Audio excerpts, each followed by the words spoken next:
NEET தேர்வை ரத்து செய்ய சந்திரபாபு நாயுடுவும் நிதிஷ்குமாரும் வலியுறுத்த வேண்டும் என உட்பட்ட 6 தீர்மானங்கள் திமுக எம்பிகள் கூட்டத்தில் நிறைவேற்றப்பட்டு உள்ளன.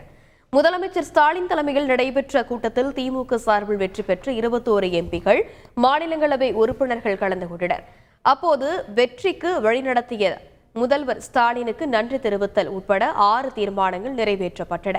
கருணாநிதி நூற்றாண்டு விழா மக்கள் மற்றும் முதல்வருக்கு நன்றி தெரிவிக்க கோவையில் ஜூன் 14ஆம் தேதி முப்பெரும் விழா நடத்த தீர்மானிக்கப்பட்டது. நாடாளுமன்ற வளாகத்தில் அகற்றப்பட்ட தேச தலைவர்கள் சிலைகளை அதே இடத்தில் வைக்க வேண்டும். மாநில உரிமைகளுக்காக நாடாளுமன்றத்தில் அயராத குரல் கொடுக்க வேண்டும். நீட் தேர்வுக்கு முற்றுப்புள்ளி வைக்க தேசிய ஜனநாயக கூட்டணியில் அங்கம் வகிக்கும் சந்திரபாபு நாயுடு மற்றும் நிதிஷ்குமார் வலியுறுத்த வேண்டும்.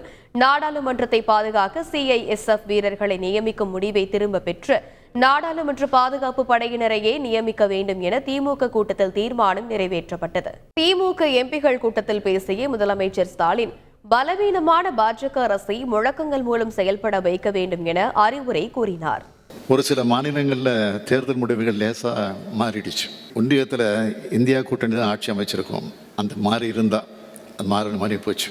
அதே நேரத்தில் மிகப்பெரிய பெரும்பான்மை மட்டுமல்ல, ஆட்சி அமைக்க தேவையான அளவுக்கு செல்வாக்கை கூட பாஜகவால் அடைய முடியல. 370 தொகுதியில் வெற்றி பெறுவோம், 400 தொகுதியில் வெற்றி பெறுவோம்னு சொல்லி கடைசியில் 240க்கு இறங்கிடுச்சு பாஜக. இந்த சூழலில் பலவீனமான பாஜக அரசை நம்மோட முழக்கங்கள் மூலமாக செயல்பட வைக்க வேண்டிய கடமை உங்கள் எல்லோருக்கும் இருக்குது. கடந்த முறை எதிர்க்கட்சி வரிசையில் கூட்டம் குறைவாக இருந்துச்சு. ஆனால் இந்த முறை 234 உறுப்பினர்கள் இருக்க போகிறீங்க. ஒரு விதத்தில் பார்த்தா பாஜகவுக்கு சரிக்கு சமமாக இந்தியா கூட்டணி எம்பிக்கள் இருக்க போகிறோம். இந்த வாய்ப்பை ஆக்கப்பூர்வமான விவாதங்களுக்கு பயன்படுத்திக்குங்க. சட்டமன்ற தேர்தலுக்கு இன்னும் 2 ஆண்டுகள் தான் இருக்குது. எனவே நாடாளுமன்ற உறுப்பினர் செயல்பாடுகள் மக்கள் உன்னிப்பாக கவனிப்பாங்க. அந்த எச்சரிக்கை உணர்வோடு செயல்படணும் என்று உங்கள் எல்லோரையும் கேட்டுக்கிறேன்.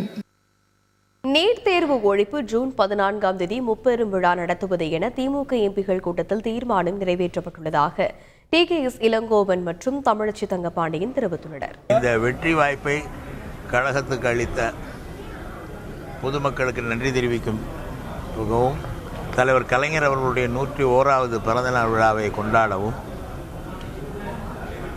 ஜூன் 14 அன்று கோவையிலே ஒரு சிறப்பு கூட்டம் விழா நடத்துவது என்று தீர்மானிக்கப்பட்டிருக்கிறது. நீட்டை எதிர்த்து தொடர்ச்சியாக போரிடுவோம் என்று நம்முடைய மாண்புமிகு முதலமைச்சர் அவர்களும் நம்முடைய அமைச்சர் உதயநிதி அவர்களும் தொடர்ச்சியாக போரிடுவோம் என்று சொல்லி 1 கோடி கையெழுத்தை ஜனாதிபதி அவரிடம் கொடுத்திருக்கிறார்கள். இன்றைய தினம் மகாராஷ்டிராவில் இருக்கின்ற அந்த ஷிண்டே அவருடைய அமைச்சரவையில் இருக்கின்ற கல்வி அமைச்சரே அதனை எதிர்த்திருக்கின்றார். தமிழ்நாட்டினுடைய வழியிலே மற்ற மாநிலங்களும் பின்பற்றுகின்றன, வருகின்றன நீட்டை எதிர்த்து என்பதற்கு அது மிகச்சிறந்த உதாரணம். நீட் ஒழிக்கப்படும் வரை மாண்புமிகு முதலமைச்சர் அவர்கள் நிச்சயமாக போராடும்.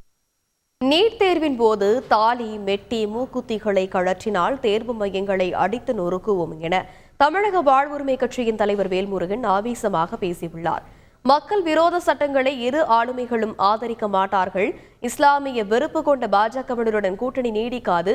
தாலி, மெட்டியை கழற்ற சொன்னால் நீட் தேர்வு மையங்கள் நொறுக்கப்படும்.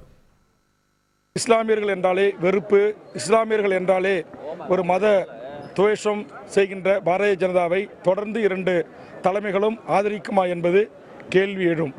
பல்வேறு சட்டங்கள், சட்ட மசோதாக்கள் நாடாளுமன்றத்தில் கொண்டு வருகின்ற போது கூட்டணி தர்மத்திற்காக மக்கள் விரோத சட்டங்களையும் திட்டங்களையும் கண்டிப்பாக இவர்கள் இருவரும் ஆதரிப்பதற்கான வாய்ப்புகள் இல்லை. மூக்குத்தியை கைட்ட சொல்றதில்லை, தோடை கைட்ட சொல்றதில்லை, கொலுசை கைட்ட சொல்றதில்லை, மெட்டியை கைட்ட சொல்றதில்லை. ஆனால் தமிழ்நாட்டில் இருக்கிற இந்த பள்ளிகள் இருக்கிற ஆசிரியர்கள், இந்த நீட்டு தேர்வு முகாமை சொல்லுகின்ற அதிகாரிகள் இவ்வளவு ஒரு கேவலமான மோசமான செயலை செய்கிறாங்க.